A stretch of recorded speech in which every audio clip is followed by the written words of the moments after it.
देवबंद जैसे इलाके की अगर मैं बात करूं जहां से आप आते भी हैं, तो वहां के इस विचारधारा को स्वीकार किया जा सकता है? राजपूत हूँ, कुंडीर मेरा गोत्र है, सूर्यवंशी। भारत में बहुत सारे मुसलमान ऐसे हैं, 99% बल्कि जो भारतीय मुसलमान हैं उनके पूर्वज हिंदू ही हैं। यानी कि यहाँ पर रहने वाले जितने भी मुसलमान हैं वो एक्स हिंदू हैं। जय श्री राम के नारे लगाने पर फतवा देगा, उसका हम जड़ से हाथ हटा देंगे। यदि कोई उंगली दिखेगी उसकी उंगली तोड़ दी जाएगी। भगवान राम का नाम लेते हैं और दूसरी तरफ आप जड़ से हाथ साफ करने की बात करते हैं। यदि अपने पूर्वजों का नाम लेना गुनाह है तो ऐसा गुनाह हम बार बार करेंगे। जलालुद्दीन उर्फ छांगुर बाबा, उन्होंने तो बल्कि ये रेट तय कर रखे थे कि क्षत्रियों की लड़की का अलग रेट, ब्राह्मण की लड़की का अलग रेट, दलित की लड़की का अलग रेट, पिछड़ी जाति की लड़की का अलग रेट, और धर्मांतरण कराते थे। बहुत सी लड़कियां विदेश में बैठी। ममता जी जो चुनाव में 5 साल पहले बोले थे खेला होगा खेला होगा खेला होगा, अब के वो शब्द नजर नहीं आ रहा है। आने वाली 4 तारीख को परचम लहराएगा भगवा और भारतीय जनता पार्टी के झंडे। उत्तर प्रदेश में भी 2027 में भारतीय जनता पार्टी की सरकार होगी। तीसरी बार माननीय मुख्यमंत्री श्री योगी आदित्यनाथ जी तीसरी बार शपथ लेंगे। बहुत सारे कट्टरपंथी विचारधारा के जो संगठन हैं वो चाहते हैं कि 2047 तक भारत इस्लामिक राष्ट्र बने। हम अपने पूर्वजों की परंपराओं और भारतीय संस्कृति। अच्छा, कभी धमकियां वगैरह मिली हैं आपको? मुझे धमकियां इतनी मिली हैं कि तलवार से आपका गर्दन उखाड़ दी जाएगी, आपके माथे में गोली मार दी जाएगी, गालियां मिली हैं, धमकी मिली हैं, सोशल मीडिया पर मिली है, फोन द्वारा भी मिली है। धमकियां मिलती रहती है। बहुत डर नहीं लगता कभी इन सब चीजों से? डरेंगे क्यों भाई? जितने भी आतंकवादी पकड़े जाते हैं वो अधिकतर मदरसों से उनका कनेक्शन होता है। हजरत मोहम्मद सल्लल्लाहु अलैहि वसल्लम के दामाद को किसने मारा था? वो भी मुसलमान थे मारने वाले। उनके नवासों को किसने मारा था? वो भी मुसलमान थे। तब क्या आरएसएस और भाजपा थी? ये जो मदरसे में सिखाया जाता है, दिलों में खौफ पैदा किया जाता है कि आरएसएस और भाजपा से बचना। तो अभी आप कह रहे थे कि 3rd टर्म में भी जो है सीएम योगी आदित्यनाथ सत्ता पर बैठने वाले हैं, इतना कॉन्फिडेंटली कैसे? देखिए काम किया है और तो फिर लोकसभा में इतना कम सीटें, इतना गंदा परफॉर्मेंस। देखिए अखिलेश जी नहीं बन पाएंगे, बिल्कुल नहीं बन पाएंगे। अखिलेश जी उत्तर प्रदेश में कभी मुख्यमंत्री नहीं बनेंगे और राहुल गांधी जी कभी देश के प्रधानमंत्री नहीं बनेंगे। अखिलेश यादव की जो टोपी है वह मुजफ्फरनगर के दंगों से खून से रची हुई लाल टोपी। नमस्कार, एफएम न्यूज के डिजिटल प्लेटफॉर्म में आप सभी का बहुत बहुत स्वागत है और आपके साथ मैं हूं निशा रौतेला। और आज हमारे स्टूडियो में एक बेहद खास मेहमान इस वक्त मौजूद हैं, राव मुशर्रफ अली पुंडीर जी, जो कि देवबंद के रहने वाले हैं, मुस्लिम राष्ट्रीय मंच के संयोजक हैं और ऐसे में आज हमारे स्टूडियो में वो मौजूद हैं। सबसे पहले तो बहुत बहुत स्वागत है सर आपका। आप हमारे स्टूडियो में आए, हमसे बातचीत करने के लिए यहाँ पहुंचे, इसके लिए बहुत बहुत धन्यवाद आपका। सबसे पहले शुरुआत बंगाल से कर लेते हैं क्योंकि देखिए चुनावी साल है, ऐसे में बंगाल की बात करना बहुत जरूरी हो जाता है। सर आप बंगाल की अगर बात करें तो इस बार क्या लग रहा है, कौन जीतने वाला है? सबसे पहले तो आपके दर्शकों को भारत माता की जय, वंदे मातरम। बंगाल चुनाव में इस बार ममता जी यानी कि ममता बानर्जी जो चुनाव में 5 साल पहले बोले थे खेला होगा खेला होगा खेला होगा, अब के वो शब्द नजर नहीं आ रहा है। खेला होगा बिल्कुल बिल्कुल है, बिल्कुल नहीं नजर आया ना। और ये कह रही अयोध्या की पुलिस आया है, अयोध्या की पुलिस भेजा है, यानी कि उनको रामचंद्र जी याद आ रही है जिनके वो खिलाफ बोलती थी। जैसे रावण ने सीता को हरण कर लिया था और दूत के तौर पर हनुमान जी को भेजा था, जाओ पता करके आओ क्या स्थिति, क्या सिचुएशन चल रही है। बिल्कुल। तो राम जी ने दूत के तौर पर वहां पर आपके अमरपाल शर्मा आईपीएस और डीएसपी अनुज चौधरी को भेजा है। दूत के तौर पर वो वहां गए हैं, वहां ठीक कर रहे हैं। तो यूपी पुलिस ना बोल करके उसकी जबान पर अयोध्या आ रहा है। बिल्कुल। बोखलाई हुई है, बिल्कुल परेशान है। उसको दिख रहा है इस बार सत्ता से सफाया होगा, हाथ धोना पड़ेगा। और जो मुस्लिम हज पर जाना चाह रहे हैं जिनकी तारीखें मिली हुई हैं, उनको बोल रही है कि हज पे मत जाइए। यानी कि वो बौखला कर ये भी कह रही है मछली नहीं मिलेगा खाने के लिए, मछली नहीं मिलेगा। तो मछली, रामचंद्र जी, ये सब याद आ रहे हैं। अब ये शब्द नजर नहीं आ रहा, ये सुनने में नहीं, खेला होगा, खेला होगा। तो हार तो उसने स्वीकार कर ली है और इंशाल्लाह। लेकिन क्या इतना आसान होगा हराना? बिल्कुल होगा। कैसे? ऐसे होगा, देखिए जो 5 साल पहले चुनाव हुए थे, तो एक तो उनका चेला, उनका विधायक हुमायूं कबीर, वो भी कहीं ना कहीं उसको चोट पहुंचा रहा है। दूसरे 5 साल पहले भाईजान नहीं थे, असदुद्दीन ओवैसी जी, वो भी कहीं ना कहीं उनको भी चोट पहुंचाने का कर रहे, नुकसान उन्हीं का है। तो 2 नुकसान तो ये हो गए। तीसरा ये है कि कुछ मुस्लिम भी इस बार भारतीय जनता पार्टी को सपोर्ट कर रहा है, और राहुल गांधी जी ने तो स्वीकार कर ही लिया है कि ये ममता बानो की वजह से जो है, ममता बनर्जी की वजह से जो है अब ये भारतीय जनता पार्टी बंगाल में आ रही है। तो इसलिए आने वाली 4 तारीख को जो रामचंद्र जी का वहाँ जश्न मनाया जाएगा, यानी कि दिवाली होगी, दिवाली और होली एक साथ मनाई जाएगी। 4 तारीख को जो है वहाँ पर परचम लहराएगा भगवा और भारतीय जनता पार्टी के झंडे का। ठीक है, ये तो आप कह रहे हैं, लेकिन पिछले कुछ चुनाव को अगर मैं उठा के देखूं, चाहे 2016 का हो विधानसभा चुनाव को आप उठा लीजिए, या फिर लोकसभा चुनाव को आप उठा लीजिए 2019 के लोकसभा चुनाव को, या फिर 2021 में फिर जो दोबारा से विधानसभा चुनाव हुए, लेकिन मुस्लिम वोट अगर बीजेपी की साइड अगर मैं कहूंगी तो बहुत कम वोट गया है। मतलब आप ये मान के चलिए कि 5%, 4% ये रहा है मुस्लिम वोट। और अभी आप जिस तरीके से दावा करते हुए नजर आ रहे हैं कि इस बार पूरी तरीके से सफाया होने जा रहा है, ये कैसे पॉसिबल है? ऐसा है, इस बार मुसलमान जागरूक हो चुका है। जितनी योजनाओं का लाभ मिल रहा है, सबसे ज्यादा उत्थान मुसलमानों का हो रहा है देश के अंदर, क्योंकि गरीब मुसलमान है ज्यादातर देश के अंदर। भाई जैसे गरीबी रेखा से यापन करने वाला, नीचे यापन करने वाला अधिकतर मुसलमान है बंगाल के अंदर।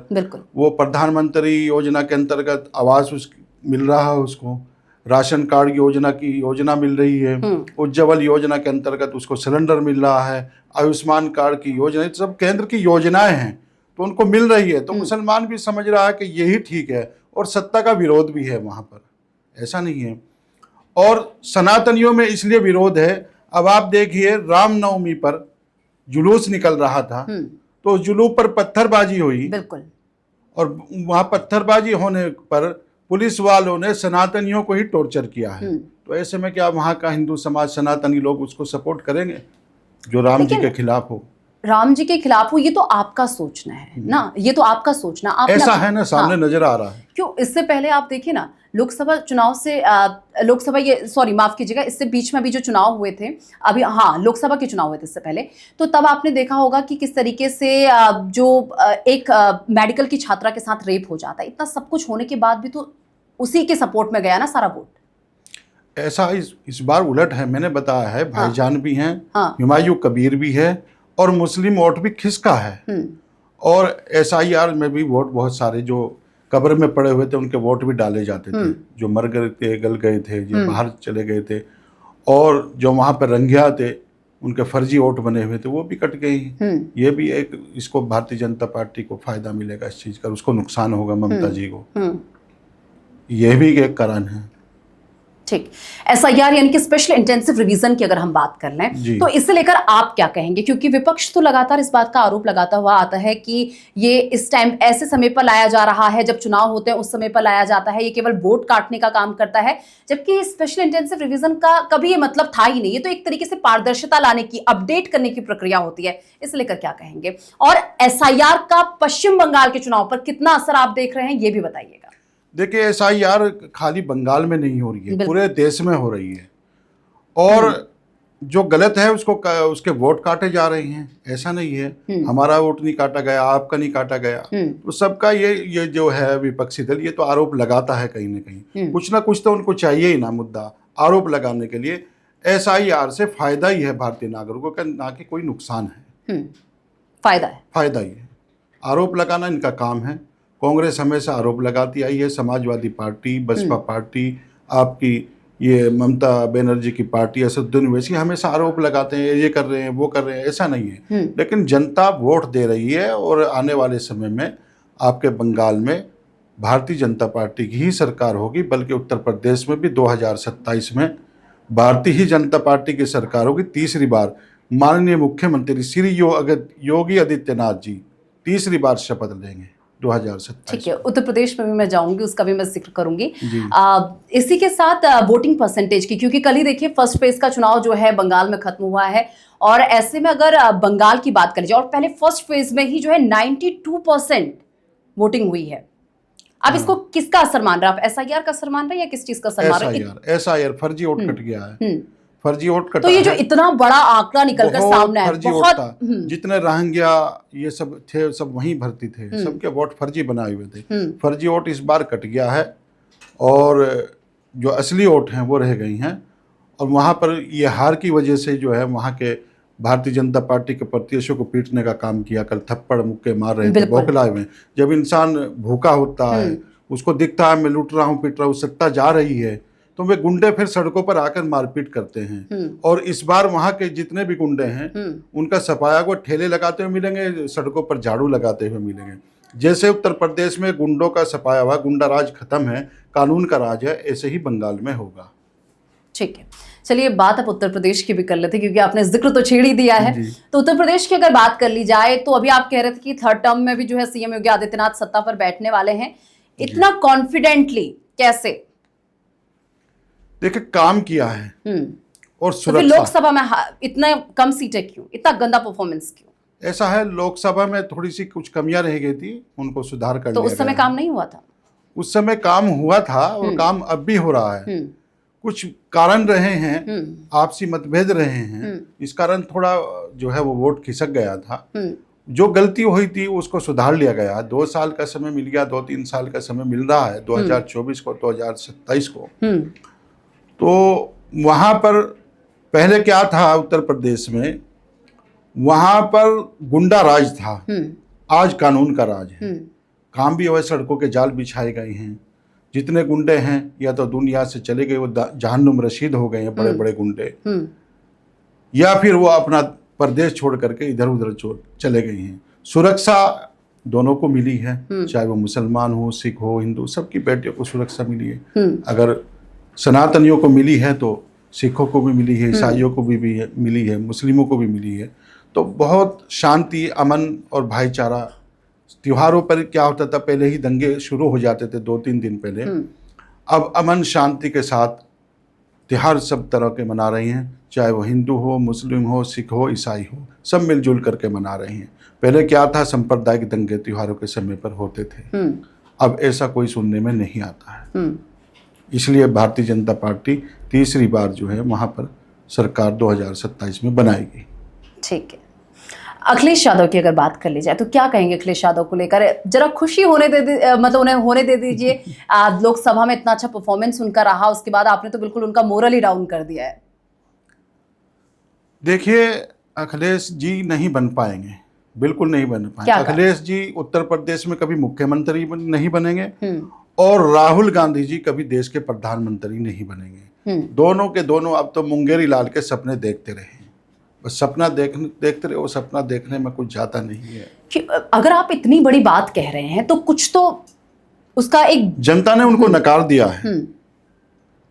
तो फिर वही जनता लोकसभा में कैसे साथ आ गई? सत्ता में तो नहीं आए ना, सत्ता में नहीं आए, लेकिन लोकसभा में कैसे साथ? लोकसभा में थे, कुछ सिस्टम ऐसा हो गया था।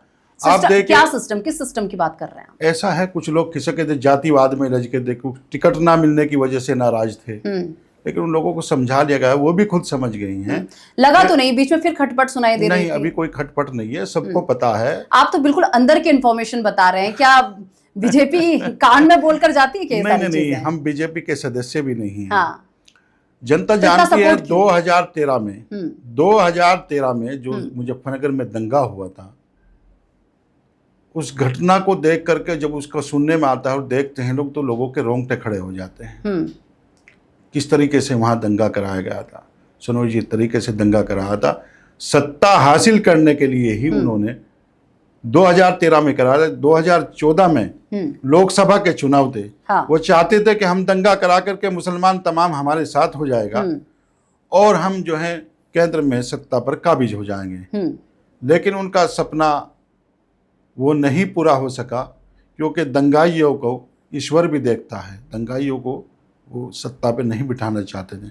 अखिलेश यादव की जो टोपी है वह मुजफ्फरनगर के दंगों से खून से रची हुई लाल टोपी उसकी। बहुत बड़ी बात कह रहे हैं आप। मैं छोटी बात नहीं, बड़ी ही कह रहा हूँ। सच में बहुत बड़ी बात कह रहे हैं सच में कह रहा हूँ। आप ये कह रहे हैं कि अखिलेश यादव ने जो टोपी पहनते हैं लाल कलर की, वो खून से रंगी हुई टोपी है। मुजफ्फरनगर के दंगों के खून से रंगी हुई है। ठीक है। इसी के साथ आप कहते हैं कि हम सबके पूर्वज एक हैं। पहले तो इसके पीछे आपका कॉन्सेप्ट क्या है ये भी जरा बताइएगा। ये सिर्फ आपकी मानसिकता है कि हम सबके पूर्वज है, हर कोई जरूरी नहीं, ये आपका परसेप्शन है, हर कोई ऐसा नहीं सोचता। और फिर देवबंद जैसे इलाके की अगर मैं बात करूं जहां से आप आते भी हैं, तो वहां के इस विचारधारा को स्वीकार किया जा सकता है? देखिए, मैं क्षत्रिय कुल में पैदा हुआ हूँ, राजपूत हूँ, पुंडीर मेरा गोत्र है, सूर्यवंशी हूँ।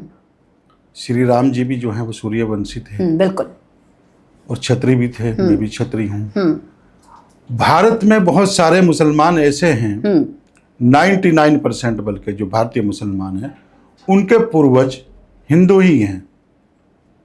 यानी कि यहाँ पर रहने वाले जितने भी मुसलमान हैं वो एक्स हिंदू हैं, एक्स हिंदू हैं। 3, 4, 5 पीढ़ी जाओगे आप पीछे तो हरिद्वार में पोती खुलवा लीजिए। और राजपूतों में तो हमारे यहाँ भाट आते हैं राजस्थान से, बताते हैं कि आपके पूर्वज जो हैं वो 2, 4 पीढ़ी पहले जो है वो हिंदू थे। तो हम सबका डीएनए एक है। और ये बात सच है कि हम श्री राम जी के वंशज हैं, वे हमारे पूर्वज हैं, क्योंकि हम राजपूत हैं, राजपूत क्षत्रिय कुल में हुए पैदा। तो ये बात तो स्वीकार करते हैं लोग, बताते हैं कि हाँ नहीं बात सही है। तो हम सबका डीएनए एक है, सबका खून एक है, तो इसमें तो दो राय है ही नहीं कि आपको सच में ऐसा लगता है अगर आप किसी मुस्लिम इलाके में चले जाएं और आप ये कहें कि हम सबके पूर्वज एक हैं, वो लोग एक्सेप्ट करेंगे इस चीज को? मैं मुस्लिम इलाके में ही रहता हूँ, देवबंद ऐसी जगह है, लेकिन 70% मुस्लिम है, धर्म नगरी है, फतवा नगरी है। मैं वहीं रहता हूँ और खुल के बोलता हूँ, जैसे आपके सामने, आपके कैमरे के सामने बोल रहा हूँ। और मेरे जैसे बहुत सारे मुसलमान आज कह रहे हैं, बोल रहे हैं, कबूल कर रहे हैं। जो सच है वो तो स्वीकार करने पड़ेगा, उसे तो नकार नहीं सकते, इनकार नहीं कर सकते हैं। जो सच्चाई है वो तो है। और यहाँ जो कोई मुसलमान हो या कोई भी हो, सिख हो, ईसाई हो, वो भारत माता की जय के नारे के और वंदे मातरम का विरोध करता है, तो समझिए भारत माता का अपमान कर रहा है, अपने पूर्वजों का अपमान कर रहा है, भारतीय परंपराओं का अपमान कर रहा है। भारतीय और भारतीयता, हिंदू और हिंदुत्व का खिलाफ विरोध करना, ये समझिए वो अपने पूर्वजों का विरोध कर रहा है। तो ऐसा नहीं करना चाहिए। ठीक। यहाँ का भारतीय मुसलमान सभी एक्स हिंदू है। ठीक है। फतवों से डर लगता है? कभी कभी फतवा जारी हुआ है? और अगर हुआ है तो कैसे हैंडल किया उस सिचुएशन को? कैसे वो सामाजिक बहिष्कार कैसे हैंडल किया? देखिए, 2021 में हमने नारा लगाया था कि मुसलमान राजपूत ने लगाया था जय श्री राम का। तो देवबंद से फतवा जारी हुआ था कि इनके खिलाफ जो है फतवा जारी करा जाए, इनका सब कुछ खत्म किया जाए। होक्का पानी बोलते हैं कि होक्का पानी किया जाए, तो कोई लेन देन किसी तरह का हो। हमने कहा था यदि कोई जय श्री राम के नारे लगाने पर फतवा देगा उसका हम जड़ से हाथ हटा देंगे। यदि कोई उंगली लिखे कि उसकी उंगली तोड़ दी जाएगी। भगवान राम का नाम लेते हैं और दूसरी तरफ आप जड़ से हाथ साफ करने की बात करते हैं। भाई, हमारे पूर्वजों का नाम लेने पर यदि कोई फतवा देगा, कोई गुनाह थोड़ी है। यदि अपने पूर्वजों का नाम लेना गुनाह है तो ऐसा गुनाह हम बार बार करेंगे। जय श्री राम बोलेंगे, हर हर महादेव भी बोलेंगे। इसे हमें कोई नहीं रोक सकता, क्योंकि यहाँ शरिया कानून नहीं है, संविधान है। बिल्कुल। अभी व्यक्ति की आजादी पर कोई भी प्रतिबंध नहीं लगा सकता है, चाहे दारुल उलूम देवबंद हो, कितना ही बड़ा मौलाना हो, हाँ। मौलानी हो, मुल्ला हो, मुल्लानी हो, अभी व्यक्ति की आजादी पर कोई भी प्रतिबंध नहीं लगा सकता। ये देश संविधान से चल रहा, चलता रहेगा, ना कि शरिया से चलेगा। मुस्लिम राष्ट्रीय मंच को आरएसएस का अंग मानते हैं आप? और आपके बारे में तो ये भी कहा जाता है कि आप बीजेपी के लिए वोट बैंक तैयार करने का काम करते हैं। देखिए, मुस्लिम राष्ट्रीय मंच एक सामाजिक संगठन है, राष्ट्रवादी संगठन है। ये आरएसएस की न शाखा है न विंग है। मुस्लिम राष्ट्रीय मंच के जो मार्गदर्शक हैं आदरणीय भाई साहब डॉक्टर इंद्रेश कुमार जी, वो आरएसएस में राष्ट्रीय कार्यकारिणी में सदस्य हैं, वो हमारे मार्गदर्शक हैं। मुस्लिम राष्ट्रीय मंच आरएसएस के विंग नहीं है, राष्ट्रवादी संगठन है, राष्ट्र के लिए काम करता है, तो मुद्दे उठाता है राष्ट्र हित के लिए, राष्ट्र हित में काम करने का काम करता है। ना भारतीय जनता पार्टी के लिए काम करता है, हर राष्ट्रवादी पार्टी को सपोर्ट करता है, और राष्ट्रवादी पार्टी है भारतीय जनता पार्टी। और बीजेपी के लिए आप वोट बैंक तैयार करने का काम करते हैं, इस पर भी जवाब दे दीजिए। हमने कहा है कि हम राष्ट्रवादी पार्टी को सपोर्ट करते हैं, उसी को वोट देते हैं और दिलवाते हैं, और राष्ट्र के लिए जो भी काम करेगा, जो पार्टी करेगी, वो हमारे लिए तो आपके लिए राष्ट्रवादी बीजेपी हुई? फिलहाल तो बीजेपी नजर आ रही है, और तो तुष्टिकरण की राजनीति करती है। समाजवादी पार्टी भी जो है तुष्टिकरण की राजनीति करती है। क्या काम किया है? एक आध काम भी गिनवा दीजिए। बहुत सारे राष्ट्र के लिए काम कर रही है भाई। राम मंदिर के लिए भी हमने काम किया है, धर्म के लिए भी किया है, जिससे हमारे पूर्वजों ने जो 500 साल संघर्ष किया था, उसके लिए भी हमने पैदल यात्राएं की हैं। हलाला, यूसीसी, ये तमाम चीज़ों के लिए हम मुद्दे उठाते रहे हैं। हमारी बहन बेटियों के साथ जो हलाला होता है बिल्कुल गलत है, और 3 तलाक का मुद्दा भी हम उठाते रहे हैं। ऐसे बहुत सारे मुद्दे हैं जो मुस्लिम राष्ट्रीय मंच पिछले 22-23 साल। अगर मैं एक सेंटेंस में आपसे जवाब चाहूँ तो आप क्या इस बात को मानते हैं कि आप बीजेपी के लिए वोट बैंक तैयार करने का काम करते हैं? मैंने कहा है राष्ट्रवादी पार्टी को हम सपोर्ट करते हैं। वोट नहीं, लोगों को प्रेरित करते हैं। उतने अंदर जा ही नहीं रही। मैं आपसे सिंपल एक सवाल पूछ रही हूँ और मुझे सिंपल एक आंसर चाहिए। हम प्रेरित करते हैं लोगों को कि आप हम जहां हम वोट दे रहे हैं उसी पार्टी को आप भी दीजिए। अच्छी पार्टी जो हमारे काम आ रहा है उसको तो एक हाथ लेना, एक हाथ देना। आपने मुझे फिर भी सेटिस्फाइड नहीं किया अपने आंसर से। अरे हमने कहा है हम राष्ट्रवादी लोग हैं, और तो आप मान रहे हैं ना इस चीज को? हम स्वीकार कर रहे हैं। हम स्वीकार, मैं बस यही एक आंसर चाह रही थी कि आप इस चीज को मान रहे हैं कि आप बीजेपी के लिए वोट बैंक तैयार करने का काम कर रहे हैं। इस कैमरे के सामने आप बोल रहे हैं इस चीज को। जी बिल्कुल ठीक है। लव जिहाद को लेकर क्या कहेंगे? क्योंकि जिस तरीके से लव जिहाद हो रहा है, और बहुत सारे एग्जाम्पल्स हैं आपके सामने, फ्रिज में किस तरीके से टुकड़े मिक्सर ग्राइंडर में ग्राइंड कर दिए गए हैं एक एक टुकड़ों को, क्या कहेंगे उसे लेकर? देखिए, लव जिहाद हमारे देश के लिए बहुत खतरा है। लव जिहाद आप देख लीजिए, लव जिहाद देख लीजिए, धर्मांतरण दोनों एक साथ चल रहा है। आप टीसीएस कंपनी में देख लीजिए, लव जिहाद में ही फंसा करके, यानी कि प्रेम जाल में फंसा करके वहां पर धर्मांतरण का काम चल रहा था। एक आपके बलरामपुर में उत्तर प्रदेश में जलालुद्दीन उर्फ छांगुर बाबा, वो भी इसी काम पर लगे हुए थे। उन्होंने तो बल्कि ये रेट तय कर रखे थे कि क्षत्रियों की लड़की का अलग रेट, ब्राह्मण की लड़की का अलग रेट, दलित की लड़की का अलग रेट, पिछड़ी जाति की लड़की का अलग रेट, और धर्मांतरण कराते थे। बहुत सी लड़कियां विदेश में भेज दी। अब ये झूठ भी नहीं कह सकते, उस वक्त लोग भी झूठ कह रहे थे, और वो जलालुद्दीन भी जो है उस टाइम पे कह रहा था मुझे झूठा फंसाया जा रहा है।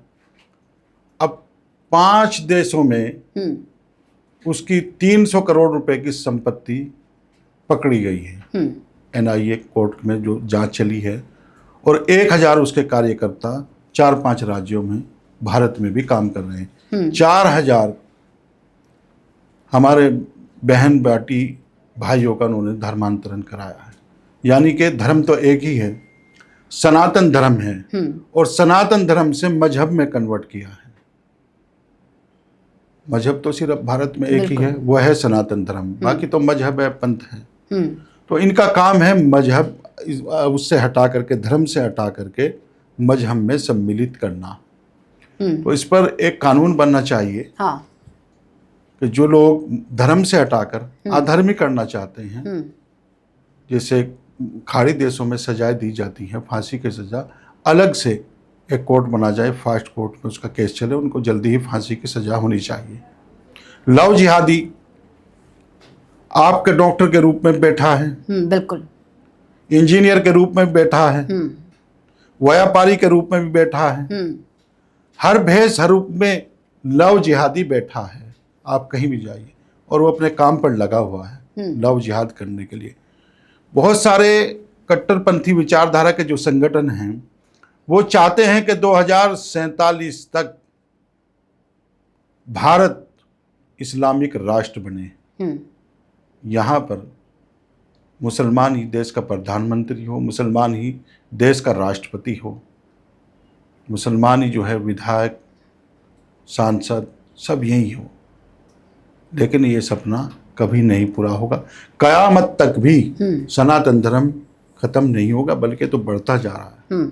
बहुत सारे मुसलमान भी घर वापसी कर रहे हैं, जैसे एक्स मुस्लिम बहुत सारे हैं, आते हैं, सामने आते हैं, जो अपनी बातों को समझ रहे हैं और जो भारतीय संस्कृति, भारतीय परंपराओं और देश के खिलाफ काम करता हो, धर्म के खिलाफ काम करता हो, उनके लिए सख्त कानून होनी चाहिए, उनके लिए सज़ा होनी चाहिए, देशद्रोह का मुकदमा उनके खिलाफ चलना चाहिए, अलग से कोर्ट बनाया जाए, उनको तुरंत फांसी देनी चाहिए, चाहे वो किसी भी मजहब से ताल्लुक़ रखता हो।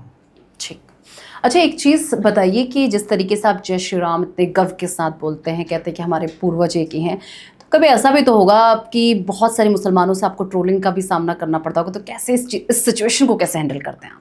देखिए, बहुत सारे मुसलमान कहते हैं काफिर है, जय श्री राम के नारे लगाता है, ये है वो है, बीजेपी का दल्ला है, पैसे लेकर बोलता है, कौन सा चैनल है, उस सब चैनलों पे ये जो है सब बोलते हैं तो पैसा लेकर, ऐसा कौन सा चैनल है जो हमारे को पैसे दे रहा है?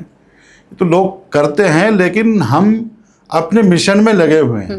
लेकिन खुद को मोटिवेट रख पाना इतनी सारी ट्रोलिंग के बीच ये भी तो बहुत मुश्किल काम है कि आप जैसे थोड़ा आगे बढ़ने की कोशिश कर रहे हैं और लोग आपके मनोबल को नीचे गिरा दें, और उस समय क्योंकि वो सिचुएशन बहुत खराब होती है। अच्छा काम करने का जो भी कोई झंडा उठाएगा उसका हमेशा विरोध होता है, मुखालफत करते हैं।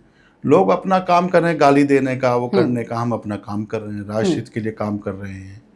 और मैंने कहा है, अपने पूर्वजों का नाम लेना, जय श्री राम कहना यदि गुनाह है तो मैं तो इस हर भारतीय को और मुझे भी सबको ये गुनाह बार बार करना चाहिए। कोई अपराध तो है नहीं है।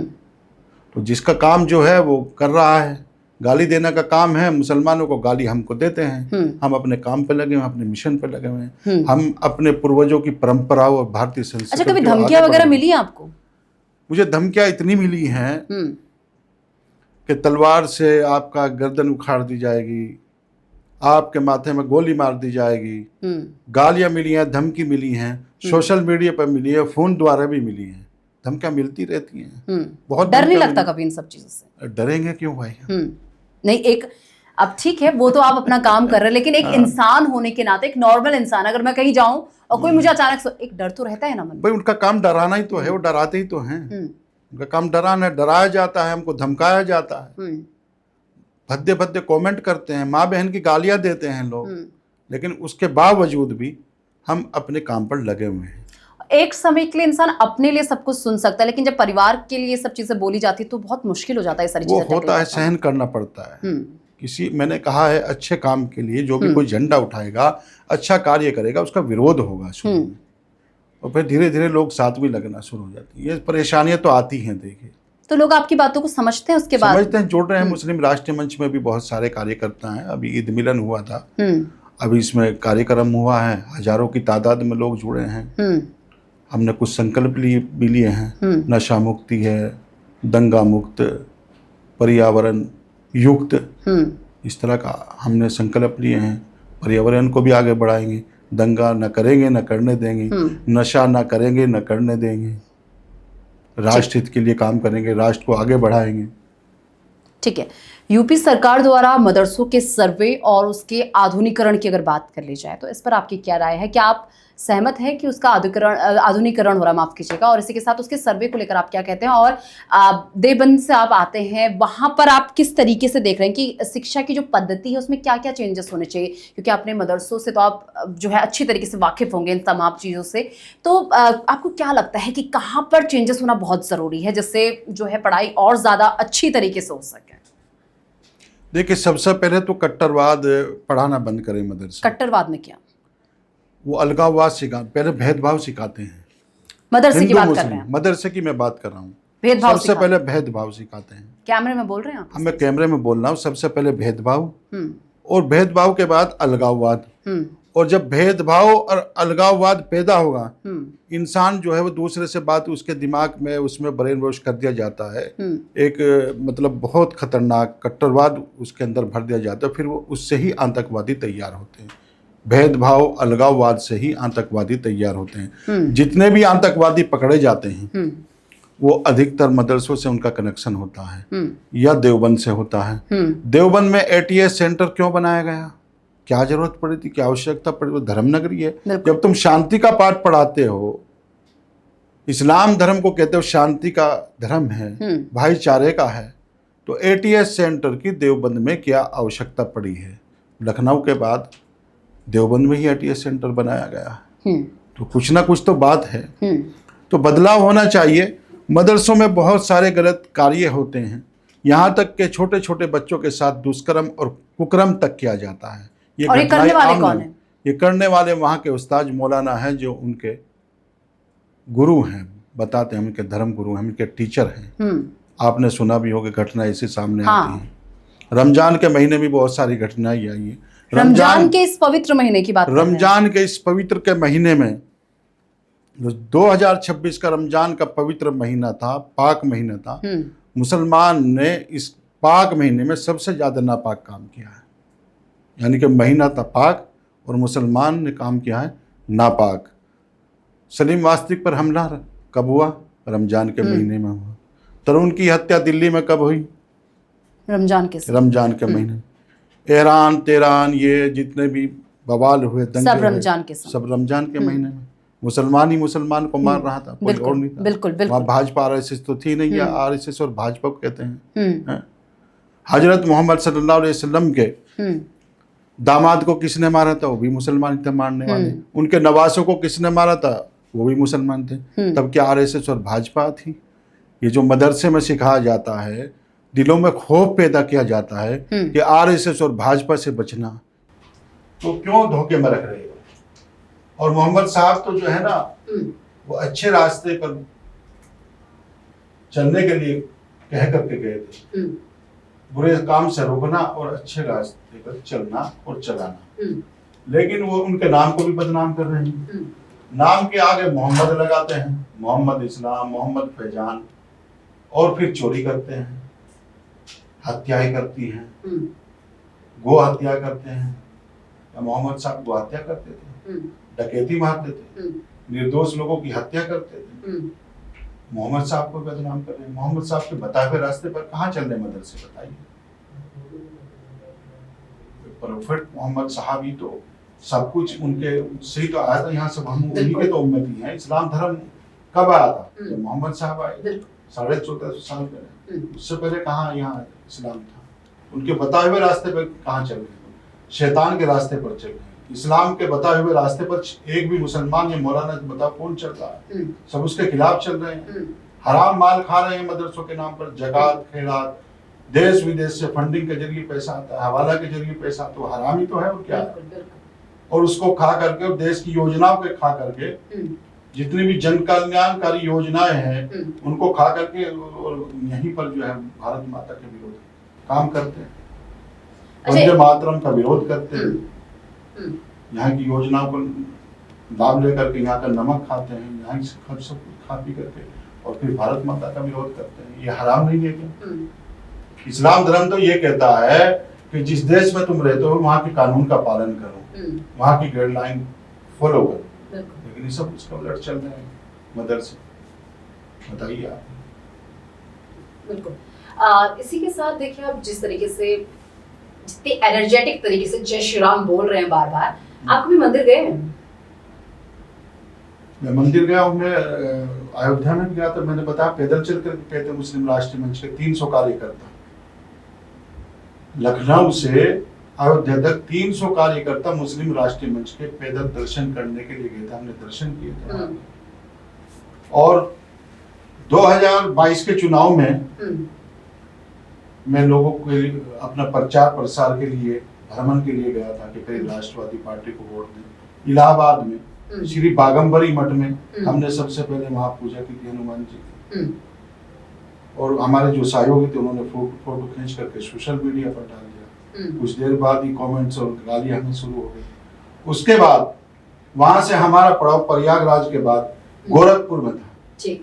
फरवरी का महीना था 2022 में, महाशिवरात्रि आ गई।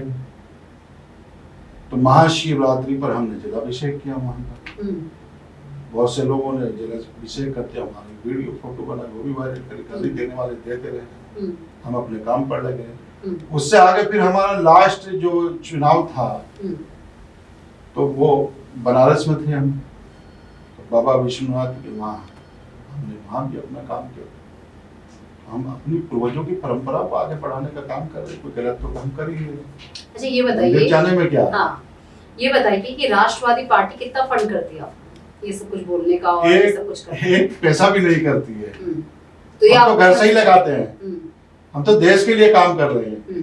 कोई भी साबित कर दे, कोई भारतीय जनता पार्टी या संघ या कोई चैनल हमें कोई एक चवन्नी भी देता, कोई नहीं देता है। प्रचार प्रसार में तो बहुत पैसा लगता है हाँ। पर मुस्लिम राष्ट्रीय मंच अपने पैसे ही खर्च करता है। आपको कोई राष्ट्रवादी पार्टी फंडिंग नहीं करती? कोई आज तक कोई सबूत नहीं। चैनलों पर आरोप लगाए जाते हैं, चैनल वाले राष्ट्रवादी लोगों को पैसा देकर के बिठाते हैं, पैसे देकर के बुलवाते हैं। एक भी चैनल कोई साबित कर दिया आपका चैनल या कोई हमने कोई पैसा दिया है। आरोप लगाने वाले लगाते रहेंगे, जो कर रहे हैं हम हाथी की तरह झूमते हुए चल रहे हैं अपने काम को, अपने देश को आगे बढ़ाने का काम कर रहे हैं। इसे कोई रोक नहीं सकता। आरोप लगाने वाले लगाते रहे, हम अपने काम पर लगे हुए करते रहेंगे देश के लिए, चाहे हमारी जान क्यों न चली। संभल को लेकर क्या कहेंगे? बहुत सेंसिटिव है मामला, भी बहुत सेंसिटिव है, जगह भी बहुत सेंसिटिव है, क्या कहेंगे?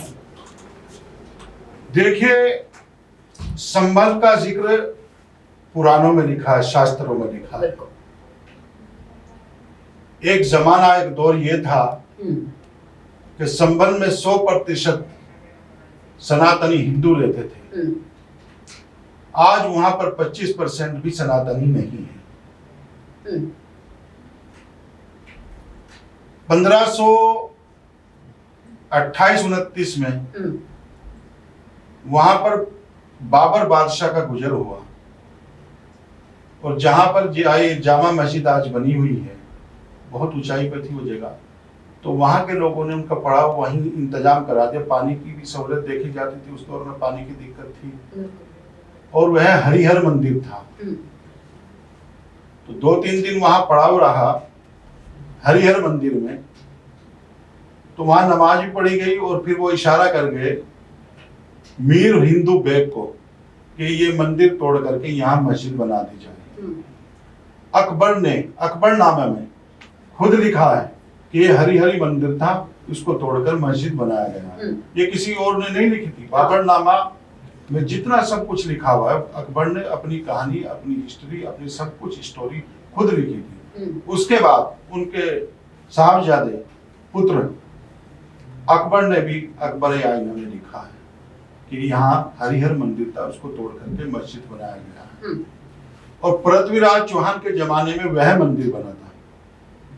संभल वो जगह है जहाँ विष्णु भगवान के 10वें अवतार कल्कि जी आए, वहां जन्म लेंगे। तो पुराणों में जिक्र हुआ नहीं।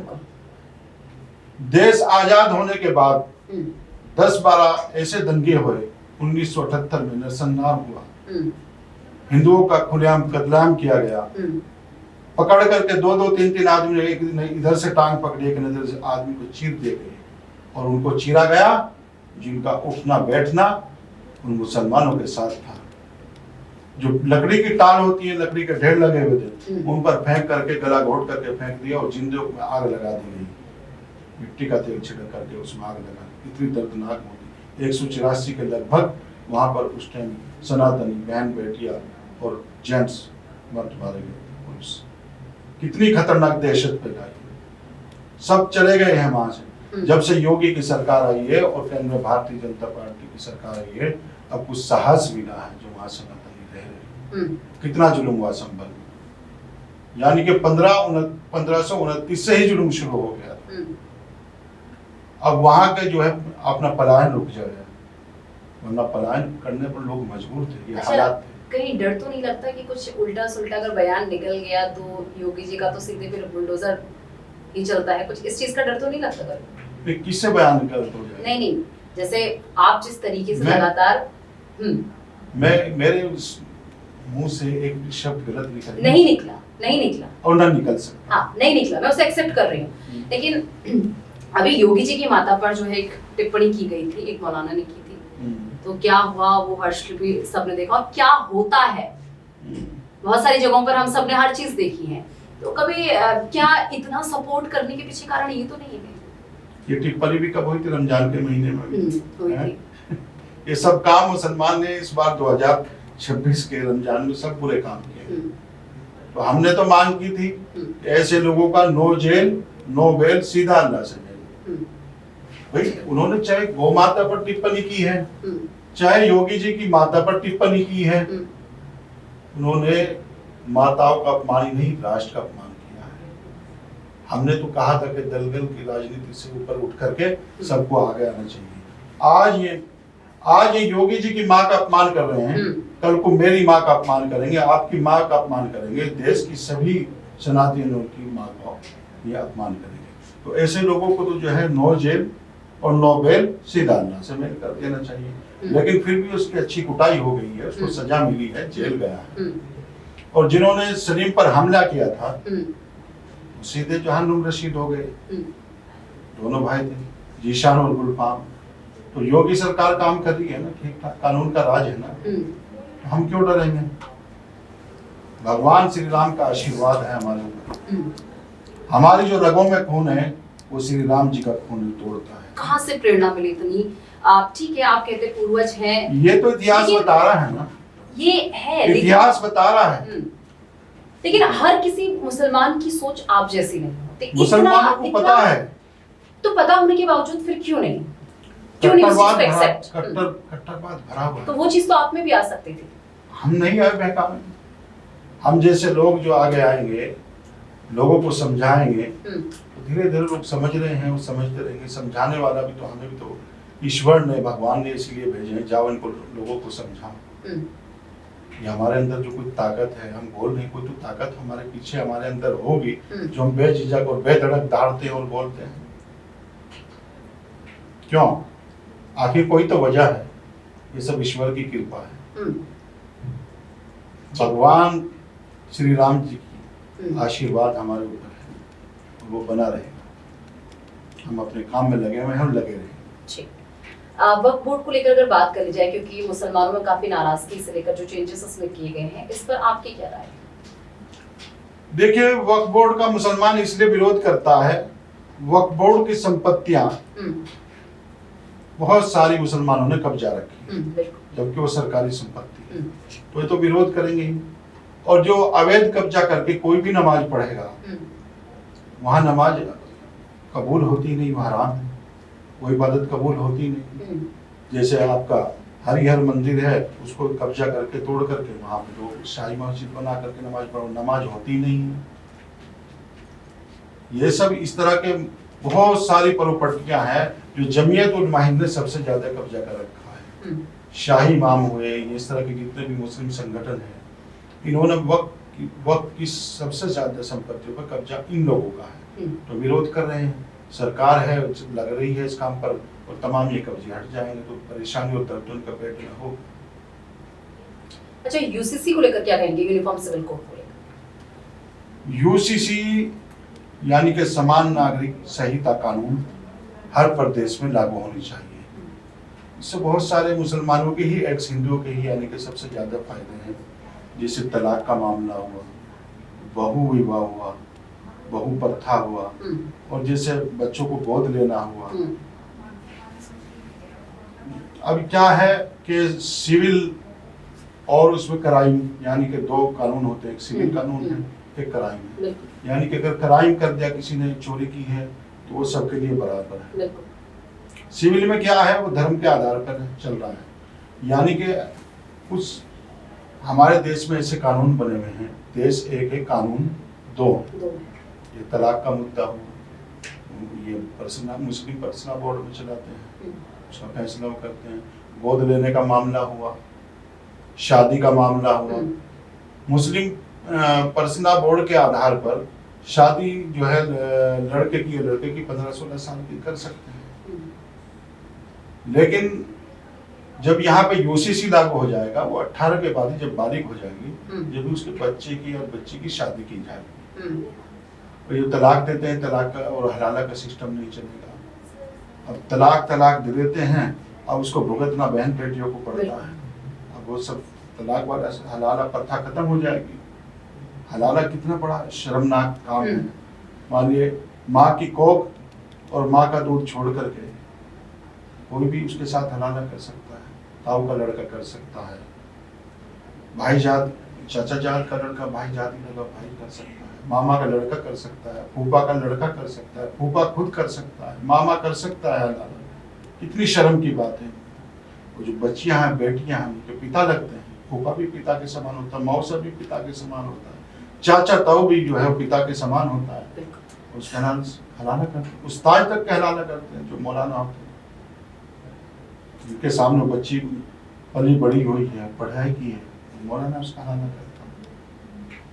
एक सिस्टम है, जब यूसीसी लागू हो जाएगा, ये सजाएं नहीं मिलेगी हमारी बहन बेटियों को। अब मेरा एक आखिरी सवाल आपसे है कि जितने भी दंगे इस देश भर में होते हैं, इसमें आप सबसे ज्यादा रोल किसका देखते हैं, हिंदू या मुस्लिम?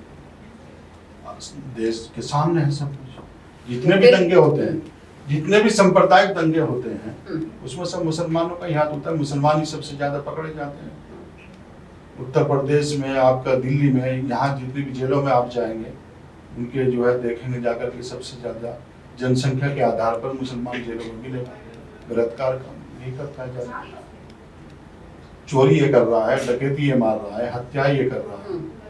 जनसंख्या के आधार पर किसी भी जेल का आप निरीक्षण कर लीजिए, सबसे ज्यादा मुसलमान जेलों में मिलेगा। तो मुसलमान ही दंगा कराता है, क्योंकि इसका अंदर कट्टरवाद भरी हुई है, अलगाववाद भरी हुई है। जितने आतंकवादी पकड़े जाते हैं, सब मुसलमान पकड़े जाते हैं। और जब पकड़े जाते हैं तो कहते हैं कि आतंकवाद का कोई धर्म नहीं होता। जब आतंकवाद का कोई धर्म नहीं होता है, तो उनको जब दफनाना, नमाज जनाजा में लाखों की भीड़ की होती है, तो उनका को जो है उनको जला देना चाहिए, फेंक देना चाहिए कूड़े का ढेर पर। उनको फेंक करके उन पर आग लगानी चाहिए। क्यों नमाज पढ़ रहे हो उनकी? क्यों इस पाक सरजमी में, भारत की पाक सरजमी में क्यों दफना रहे हो? वो जलाते क्यों नहीं है कूड़े में? कूड़े के ढेर में, गंदगी में डाल के तेल छिड़क करके, पेट्रोल छिड़क करके उन पर आग लगाओ। फिर ऐसे हो जाते हैं धार्मिक। आप कहीं भी पूरे देश में कहीं भी आतंकवादी पकड़ा जाएगा, बहुत सारे भेष बदल कर रहे हैं। 16 साल तक भेष बदल कर मलेरकोट नामे का आतंकवादी रहा। कभी 4-5 दिन पहले पकड़ा गया, कभी प्लम्बर बनकर, कभी रसोईया बनकर, कभी होटल में वेटर बनकर। तो मैं कहता हूँ सबको जांच करनी चाहिए। आपके आसपास कोई आतंकवादी तो नहीं है, कोई लव जिहादी तो नहीं है, क्योंकि लव जिहादी भी हर भेष में घूम रहा है और आतंकवादी भी हर भेष में घूम रहा है। अब जिहादी बात हो ही रही है, तो थूक जिहाद भी मुझे याद आ जाता है। और बड़ा बुरा लगता है जब ऐसी तस्वीरें निकल कर सामने आती है, जब हम खबरें पढ़ते हैं तो बड़ा बुरा लगता है कि क्या सोच है। और इसी के साथ एक मैंने देखा है कि कहीं पर मैं सुन रही थी, अब मुझे बहुत ज्यादा आइडिया नहीं है उस चीज का, आपके मौलाना ही जो है शायद कुछ खाना वाना होता है तो पहले उसमें थूकते हैं, क्या कुछ ऐसा होता है? हाँ, ऐसे लोगों ने एक परंपरा बना रखी, कहते हैं पहले मौलाना पे फूंक मरवा लो। अब वो हाँ, फूंक के इस पर मंत्र पढ़वा लो। वो फूंक होती है? हाँ, फूंक। बात तो सुनिए। हाँ। मौलाना पे फूंक लगवा दो। हाँ। अब मौलाना फूंक तो मारते नहीं, वो आधा थूक फेंक देते हैं। जितने वायरस उसके गले में, पेट में थे, वो तमाम वायरस उसमें आगे बीमारी फैल गई। तो ऐसे ही उन्हीं को देख करके जो कारीगर है, रोटी बना रहा है, उसने सोचा चलो मैं भी इसको जो है कुछ कर दूं, तो वो भी थूक बाई दबा ऐसे कर लगा देता है। तो देखता कि मौलाना साहब वाला काम शुरू कर दूं, जैसे लोग शुरू करते हैं। तो प्रेरणा मौलाना साहब से मौलाना ही दे रहे हैं। बहुत से आप बच्चे को झाड़ फूंकने जाएंगे, वो आधा थूक मुंह पे गिर देते हैं, फूंक के नाम पर, झाड़ फूंक के नाम पर। हाँ। तो क्या कहेंगे ऐसे लोग? ये सब बातें सच्ची हैं। थूक जिहाद, लैंड जिहाद, लव जिहाद, बताओ कैसे जिहाद सुनने में आ रहे हैं। कितनी घटिया मानसिकता है। बहुत घटिया। बहुत घटिया मानसिकता, यानी कि वायरस फैला रहा है, बीमारी फैला रहा है। बिल्कुल। और जबकि कहा जाता है, मैं तो बहुत सारे जो मेरे मुस्लिम कलीग्स हैं उनकी तरफ से सुनती भी हूँ कि हमारा धर्म तो इतना पवित्र है, हम बहुत साफ सफाई के साथ रहते हैं, इस तरीके की चीजें भी मैं सुनने को मिलती है। अगर साफ सफाई के साथ है तो फिर ये सब चीज देखिए, इस्लाम धर्म के अनुसार इस्लाम में सफाई आधा ईमान है। लेकिन आप मुस्लिम मोहल्ले में कहीं भी जाइए, कोई भी शहर हो भारत, जहाँ मुस्लिम मोहल्ला होगा लगी पहचान जाएगी। मक्खिया, गंदगी, बुरा हाल, बच्चों के बेसिनक बह रहे हैं, कोई वो कर रहा है, कोई क्या सुना हुआ है, बुरा हाल है। मुसलमान जो समझदार है बड़े हैं, उन्होंने पान खा रखे, दाढ़ी भी सनी पड़ी है, कुर्ता भी सना पड़ा है। तो बुरा हाल, गंदगी कहाँ है? मुसलमान सफाई पे कहाँ चल रहा है? अलग ही पहचान है। किसी भी शहर में चले जाइए, किसी भी स्टेट में चले जाइए, मुस्लिम बस्ती में जब जाएंगे अलग ही पहचान हो जाएगी। और ये गंदगी इनके दिल में, दिमाग में भरी हुई है। आज ऐसा समय आ गया है, कंपनी में कोई मुसलमान लड़कों को रखने के लिए भी सोचने पर मजबूर। बिल्कुल, और ये बात सच है। और चाहे वो होटल हो, चाहे कोई कंपनी हो, चाहे कोई फैक्ट्री हो, ऐसे हालात मुसलमान ने कर दिए हैं कि अच्छा मुसलमान भी गलत नजरों से देखा जा रहा है। बिल्कुल, जो वो कहते हैं ना, गेहूं के साथ घुन भी पिस जाता है, घुन भी पिस रहे हैं। वो बात सही है। और ये चीज मैं बिल्कुल मानती हूँ कि बहुत सारी जगह ऐसी हैं जहाँ पर कंपनियां डरती हैं कि मुसलमानों को रखा जाए या नहीं रखा जाए। रखना ना रखना अलग बात है। कोई रेंट पे कोई मकान, कोई फ्लैट, कोई रूम देने के लिए तैयार नहीं है। और खास करके दाढ़ी टोपी वाले को तो पहले ही मना कर देते हैं, क्योंकि इनके कारनामे हैं। ये खुद बदनाम हो रहा है, खुद जलील हो रहा है मुसलमान, इसको कोई नहीं कर रहा। ये तो दूसरे पर थोपते हैं कि हमारे से जो भारतीय जनता पार्टी में भाजपा की सरकार परेशान कर रही है। इसके कारनामे हैं। ये अपने अमालों की वजह से आज परेशान और जलील हो रहा है, पूरी दुनिया में हो रहा है। खाली भारत ही नहीं, दूसरे मुल्कों में भी बदनाम हो रहा है। लेंस कार्ड देखिए आप, कौन है इसको? खाड़ी देशों से तो पैसा आ रहा है, वही तो संचालन कर रहे हैं। भाई फतवा दे रही है कंपनी लेंस कार्ड, एक चश्मा बेचने वाली कंपनी, उनके इशारे पर फतवा दे रही है आपको बिंदी नहीं लगाना है, सिंदूर नहीं लगाना है, धार्मिक धागा कलावा नहीं बांधना है, चोटी नहीं रखनी है भाई, और हिजाब बांध सकते हो, हिजाब टोपी लगा सकते हो, दाढ़ी रख सकते हो, रोजा इफ्तार पार्टी चलेगी, लेकिन दिवाली की मिठाई और होली की गुंजिया नहीं चलेगी। नहीं चलेगी। कितना बताओ, हैंग कहां तक कर रखा, नमाज पढ़ने पर मजबूर कर रहे हैं। तो ये लेंस कार्ड कंपनी जो चश्मा बेच रही है, ये भेदभाव वाला चश्मा बेच रही है। इनके इसका चश्मा भेदभाव की नजर से देखता है, तो जिनके पास ये चश्मे उनको तोड़ देना चाहिए, वरना भेदभाव की नजर से देखेंगे। और उस कंपनी में ताला लगना चाहिए जो नफरत फैलाती है। सही बात है। भारत की अखंडता को छीन भिन करती हो, ऐसी कंपनी का तो मैं चाहता हूँ अनुमति नहीं हो। इनकी सोच तो क्या हुई, तालिबानी सोच हुई, जिन्नावादी सोच हुई। तो उन लोगों को वहीं भेज देना चाहिए कि भाई वहीं जाके कारोबार कर लो, और जितनी बिल्डिंग है इनको सीज करके जो है कुछ सरकारी या जनहित के कार्य के लिए, लोगों की सेवा के लिए उसमें कार्य शुरू कर देना चाहिए सरकार को। तो बड़े ही बेबाकी के साथ अपनी बातें आपने यहाँ पर रखी और ऑन कैमरा ऐसे ऐसे राज जो है आपने खोले हैं। सच्चाई बताइए, राज नहीं खोले। सच्चाइयां जो है आपने सामने रखी हैं और बहुत ही बेबाक अंदाज से। फिलहाल बहुत शुक्रिया राव मुशर्रफ अली पुंडली जी, हमारे साथ जुड़ने के लिए आपका बहुत बहुत शुक्रिया। जय हिंद, जय भारत।